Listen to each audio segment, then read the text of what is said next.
ઇજિપ્તના ખજાનાની રહસ્યમય સ્ટોરી ઉપરથી ગુજરાત ફર્સ્ટ ન્યૂઝની ટીમ જ્યારે ભેમોસણ ગામે પ્રવેશી તો જોવા મળ્યું કે ગામમાં આજે પણ એ માયા ઠાકોર પરિવારના વંશજ હયાત છે.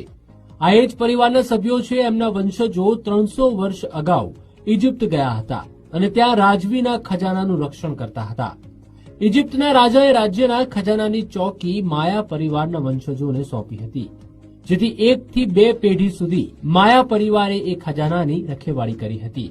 ત્યારબાદ ઇજિપ્તના રાજા ઉપર બીજા રાજાએ ચઢાઈ કરતા ઇજિપ્તના રાજાએ ખજાનો માયા ઠાકોરના પરિવારને સોંપ્યો અને કહ્યું હતું કે તમે આ ખજાનો લઈને ભારત જતા રહો.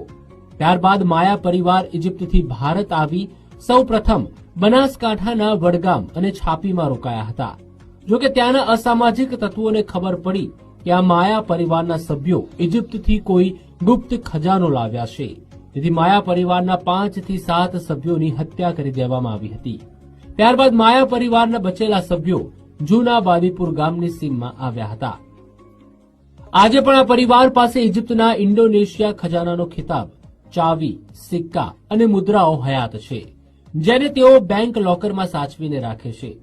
માયા પરિવાર માટે ખજાનો તે સમયમાં સાચવવો ખૂબ જ જરૂરી હતો. જો કે ખજાનાને લઈને અંગ્રેજોએ એ સમયમાં માયા પરિવાર ઉપર અત્યાચાર